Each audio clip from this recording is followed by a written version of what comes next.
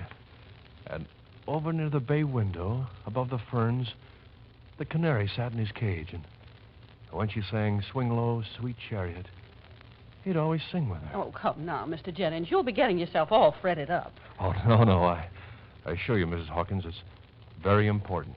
You see, I'm going to have it again, just as it was. Is that so? I've made a list, but in a year, so many details escape one. Like those ferns, for instance. Well, I'd almost forgotten how she loved ferns. Oh, yes, and there was something over in that corner. What was it? A rocker. Her mother's old rocker. It used to squeak over a loose board whenever anybody sat in it. You mean you're going to try and find all them things again, Mr. Jennings? Yes. But you sold all them to junk dealers. You gave them away, but you scattered them every which way when you broke up your home. I've already been looking. I've collected a lot of things. It isn't so hard. You see, our furniture wasn't very precious to anyone but us. Well, of course, you know what you're doing, Mr. Jennings. It's none of my business, I suppose. Will 2 months' rent be enough in advance, Mrs. Hawkins? I won't be moving in for another couple of weeks, but from time to time, I'd like to have things delivered. Well, 2 months will be just dandy. I'll make you a special bargain price, too, seeing you don't want no redecorating. You're sure your lady friend won't want none neither, Mr. Jennings? I hardly think so. Well, I hope you'll both be very happy here. It's nice to have you back in the neighborhood.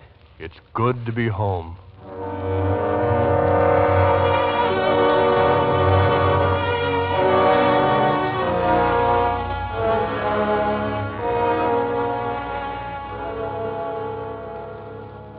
Now, Mrs. McIntyre, what would you have done in my place? I admit it gave me a funny feeling, you know. You would think a man had more respect for the dead, and her dead only less than a year, than to bring a new wife plumb back to the same floor and the same furniture. And I say, what kind of a woman is she, too, to stand for that kind of nonsense? But, of course, it ain't really none of my business. And besides, 2 months' rent is 2 months' rent.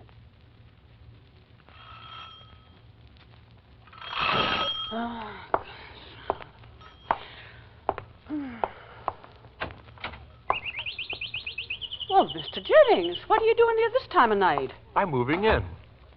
Moving in? I intended coming much earlier, but I had so many last-minute things to do, like picking up Dickie and... Oh, now, don't tell me that's your old canary, Mr. Jennings. Yes, it's little Dickie.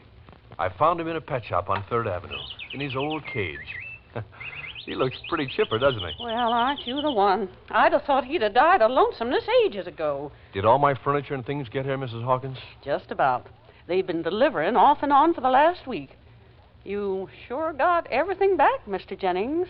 Well, pretty nearly everything. A couple of rugs are missing, and our old kitchen table, and... Oh, say, I got the piano. I bought the old upright back from the Sunday school. Boy, I've been more than lucky. Miss Hawkins, you won't mind, will you, if I start moving some of it into place tonight? I'll be very quiet. Tonight? Well, it's pretty near midnight, Mr. Jennings. Yes, I know, but I'd have to work all day tomorrow and the next day. You see, there's so little time. Oh, you're expecting her soon? Very soon. Oh, well, if you don't get it done in time, I'll be glad to give you and her a hand when she gets here. Oh, no. It's got to be all ready before she comes. Otherwise, she won't come. You don't say, Mr. Jennings. So, if you don't mind, it'll only be for a few nights. And I won't move any of the heavy pieces after midnight. If you only knew what this means to me, Mrs. Hawkins, how I've waited for months. Is that so, Mr. Jennings? Well, I'm sure glad you found somebody to make a home for you again, and I hope she's the right girl for you and is going to make you happy. Oh, she will, all right. Of course, there are some people I know say a man ought to wait a couple of years, but, well, I was only saying yesterday, certain men are natural-born husbands, and homebodies, they need a home and a woman to look after them. Yes, that's true. Well, good night, Mrs. Hawkins. I'll try not to disturb you. Good night, Mr. Jennings.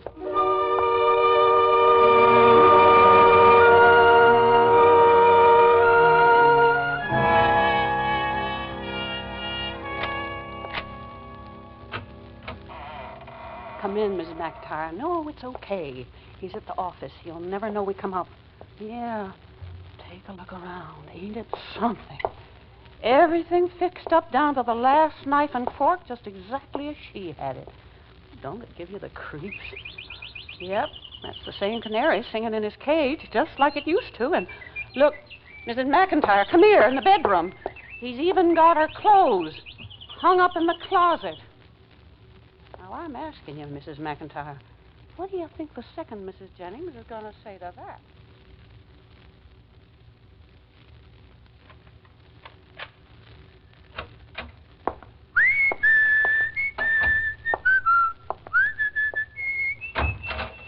Mr. Jennings? Oh, hello, Mrs. Hawkins. Well, I've been beside myself with worry, Mr. Jennings. Where you been all this time, if I may ask? Right here. Right here? Well, didn't you hear us come in? I've been to work all day, of course, but last night, a little after 1. Oh, perhaps you were sleeping. Us? You mean you and... Well, yes. She's come. You mean she's been upstairs all day? Certainly. But I haven't heard a sound. Probably she's sleeping. She was very tired. The trip was more exhausting than I'd dreamed. Well, you might have stopped by and told me on your way to work this morning, Mr. Jennings. Of course, it's none of my business, but I could have at least introduced myself to my own tenant and maybe even helped her out. Oh, it's all right. She doesn't want to see anybody just yet. Oh, no? Well, of course, I wouldn't intrude on your privacy for anything, Mr. Jennings, although I'm sure when the first Mrs. Jennings was alive, we were all friends here. Oh, no, it isn't that. It's only that in these first few days, everything is so new and strange. She's not quite herself. Okay, Mr. Jennings. You know best. But if you should want me, you just call down the dumb waiter, and I'll be right up. Thanks, Mrs. Hawkins. Thank you.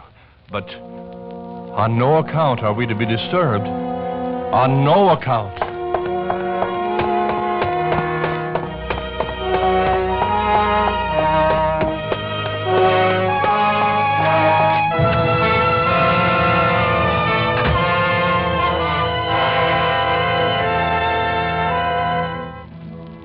For Suspense, Roma Wines are bringing you as stars Mildred Natwick and Don DeFore in The Furnished Floor by Lucille Fletcher. Roma Wines' presentation tonight in radio's outstanding theater of thrills, Suspense.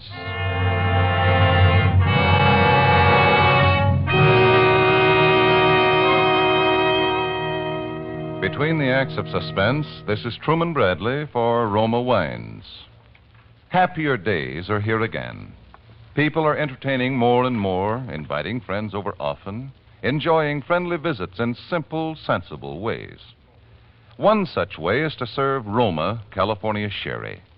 In the words of famed hostess Elsa Maxwell, I serve my guests Roma sherry. There is nothing so friendly, so heartwarming as delicious, glorious, golden amber Roma sherry, rich in nutty, mellow taste goodness.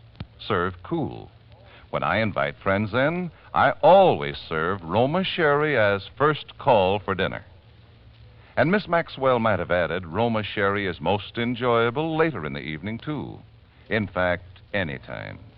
Roma sherry, like all the famous Roma wines, reflects the heritage of carefully selected grapes, freshly gathered at flavor fullness from California's choicest vineyards, quickly but gently pressed. Then by a process as slow as time, brought to liquid perfection by Roma's ancient winemaking skill, and bottled at Roma's famed wineries. Enjoy Roma wines regularly. They are always unvaryingly good. Remember, because of uniformly fine quality at reasonable cost, more Americans enjoy Roma than any other wine. R-O-M-A. Roma Wines. And now Roma Wines bring back to our Hollywood soundstage Don DeFore and Mildred Natwick in The Furnished Floor, a play well calculated to keep you in suspense.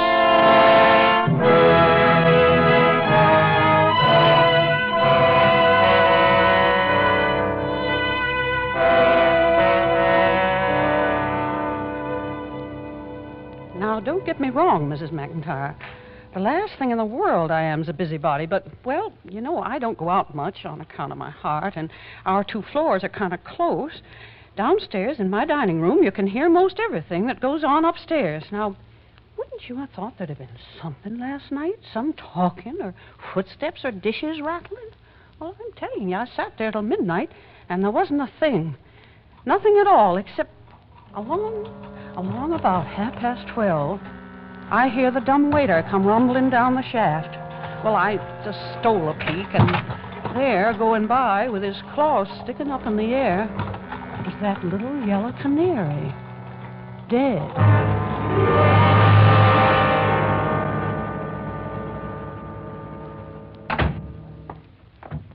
Good morning, Mrs. Hawkins. Good morning. And how's Mrs. Jennings today? Wonderful. Feeling a bit better now? Oh, yes. Of course, she's still very weak, but every day I'm sure will make her stronger. I have high hopes for her recovery. You had a doctor in to see her yet? Dr. Rubenstein. My doctor is very good. No. I'm afraid a doctor wouldn't help her. No.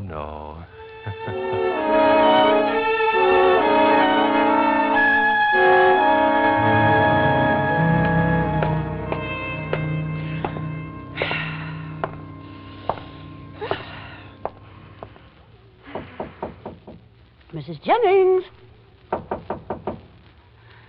Mrs. Jennings! It's Mrs. Hawkins, the lady downstairs. I heard you were sick, and so I got a little bit of lunch for you, Mrs. Jennings.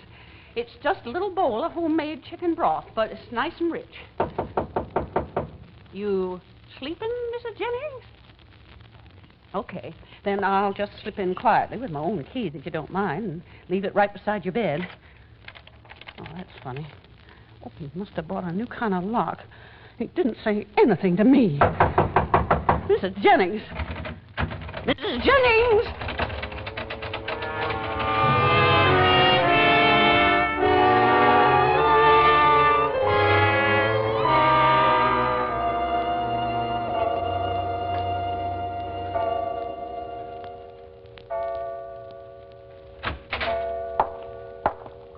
Mr. Jennings? Oh, good evening, Mrs. Hawkins. You got a minute, Mr. Jennings. I'd like to speak to you, if you don't mind. Well, Mrs. Jennings is waiting for me upstairs. It's about Mrs. Jennings. She's still poorly, you say? Well, she is confined a good deal to her bed. Well, why don't you get someone in to look after her? I know a good woman, Mrs. McIntyre, goes out nursing by the day. No, oh, no. Well, I don't like it, Mr. Jennings, locking her up like that every morning so not a soul can get in. Suppose something happened. What could happen? What could happen? Anything could happen. A fire. Oh, that doesn't worry me. Or she could get worse and maybe even die. Oh, no. Everybody's got to go sometime, Mr. Jennings. I wouldn't take no chances. Yes, I know. But not her. Not her? Whatever do you mean, Mr. Jennings? Because she's immune. Immune? Against... She ain't got no contagious disease up there, has she? Oh, no. It's nothing like that. Oh, Mrs. Hawkins, please don't worry or be uneasy. It's worked out so beautifully. It's nothing that can do you any harm. And we're so happy. So wonderfully happy. Oh, Mr. Jennings, I'll be up in about 1 hour with the plumber. The plumber? I'm sorry to disturb you at supper time, but there's something gone wrong with the pipes, and we think it's upstairs in your floor. You can't come in. Mrs. Jennings will be sleeping. Plumber says it's the only time he can come. Unless he comes tomorrow afternoon while you're at the office. You want to leave me your key, Mr. Jennings? No, I can't. Well, he'll have to get in there sooner or later, Mr. Jennings. The water downstairs all black and discolored. It's out of the question tonight. I'll discuss it with you in the morning. Okay, Mr. Jennings.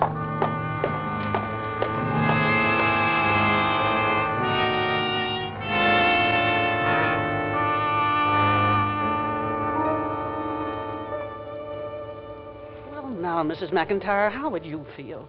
Your own house going to rack and ruin. You can't even do nothing about it. I ask you, what kind of a thing's he got up there that nobody can see? I tell you, just sitting here in this silent house night after night gives me the creeps. And with my heart what 'tis, well, anyway, his 2 months' rent's up tomorrow, and I got my mind made up.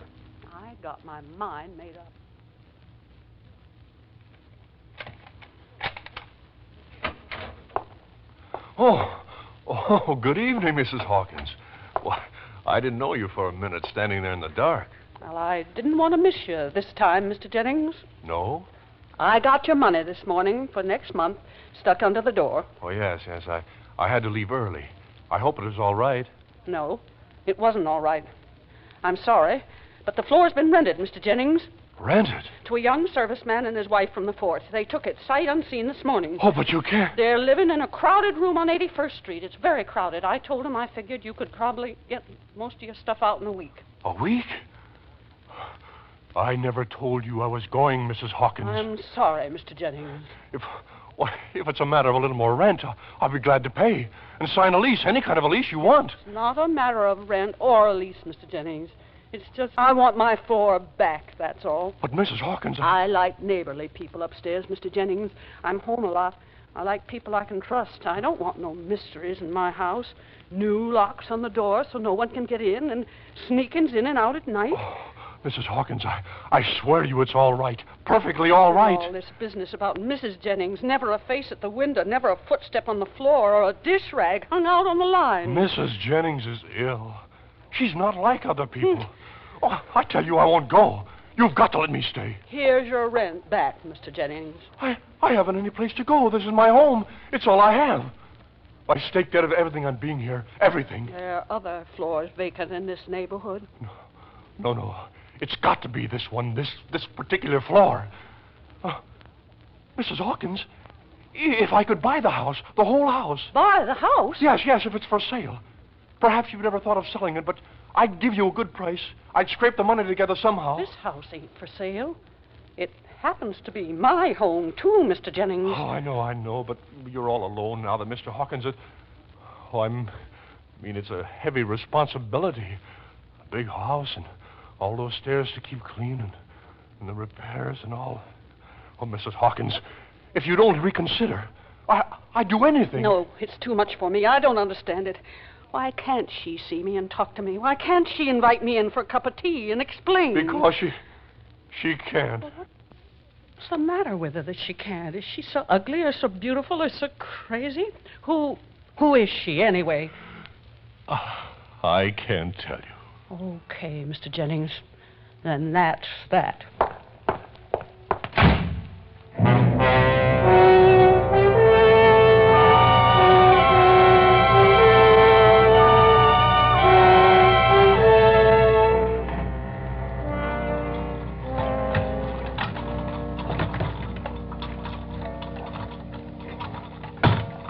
Mrs. Hawkins. Mrs. Hawkins. Yes? I'm here, Mr. Jennings, at the dumbwaiter. Mrs. Hawkins. Yes, Mr. Jennings. What is it? I'm sending you down the key on the dumbwaiter. She wants you to come up. She? Mrs. Jennings. Okay? Got it? Yes. She wants me to come up now, Mr. Jennings? That's right. Well, it's kind of late. If she ain't so well. That's all right. She's feeling much better tonight. She wants to talk to you about the floor before it's too late. Okay. I'll be right up.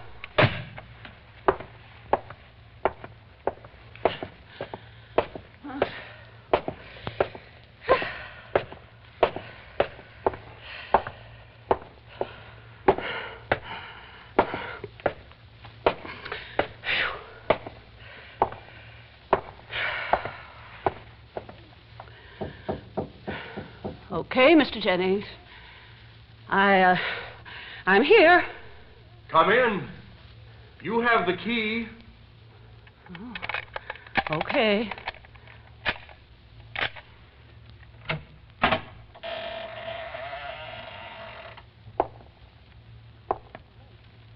Oh. Where's your lights, Mr. Jennings? I can't see a thing. I'll light a candle in a moment. Mrs. Jennings prefers the dark. But you know this floor so well, Mrs. Hawkins. Come in. Oh, where are you, Mr. Jennings? Right in here, in the parlor. Sitting on the sofa. Oh. That's just the wind. There's always a little draft blowing in here. But won't you sit down, Mrs. Hawkins? No, thanks. I'm only going to stay a minute, just long enough to meet Mrs. Jennings. Oh, but you've already met her. Already met her? Don't you remember? 5 years ago. A rather chilly day. The rain was falling. She rang the bell to ask about the upstairs floor. And you invited her in for a cup of tea. I'm afraid you're mistaken. That was the first Mrs. Jennings. That's what I mean. Oh. Oh, no, Mr. Jennings. Now do you understand, Mrs. Hawkins? Now do you know why we couldn't ever go away? We? But there couldn't... Well, the first Mrs. Jennings, it's... I know. You saw her coffin in this very room, didn't you, Mrs. Hawkins? You saw them take her away. I think you even followed out to that cold, dark cemetery. Well, but that... But she couldn't stay away. She pleaded with me in my dreams to bring her back, and I brought her back. Oh, no, Mr. Jennings. Don't say such things. If everything were the same as in the past, she said, we could have the past. If I furnished our old floor with the same things, she'd live here, too. Excuse me, Mr. Jennings. I'm afraid I got No, don't go yet. There's nothing frightening about it. Would you be afraid to look at a forsythia bush that had been asleep all winter? Or a tulip? Or a tree? I ain't afraid, Mr. Jennings. I only... Listen. What? You don't hear it? In the bedroom? The rocking? No. Mabel. Mabel. Oh, no. Don't call her. I hear it, Mr. Jennings. Oh, but she wants to meet you. She's always loved you so much. I just as soon... Some other time, Mr. Jennings. The door's locked. It snapped shut behind you. Really, Mrs. Hawkins, don't go. She'll be in a moment. There. She's coming down the hall. Now, let me out of this. Do you hear? Let me out. My heart won't stand it. Oh. Here she is. Where? Standing in the doorway, smiling. Oh, my darling. My darling. I don't see nobody. Mrs. Hawkins, she's going to sing for you. Sing for me? This is the first night she's been able to. You remember the old song she used to sing of an evening? Swing low, sweet child?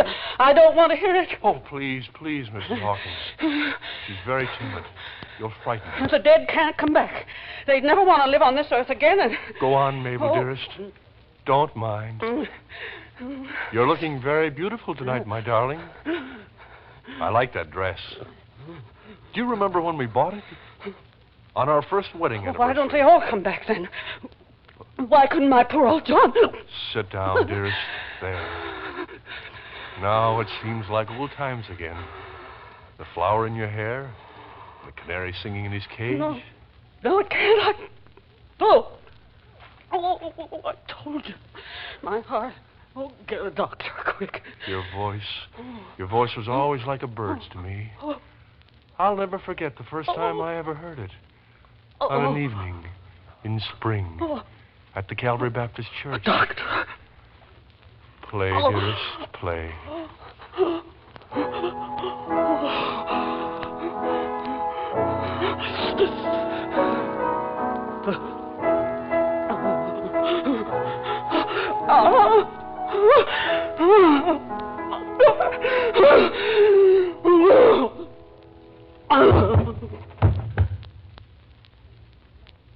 Go on, dearest. It's all right. Sing. Swing low, sweet chariot, common for to carry me home. Swing low, sweet chariot, common for to carry me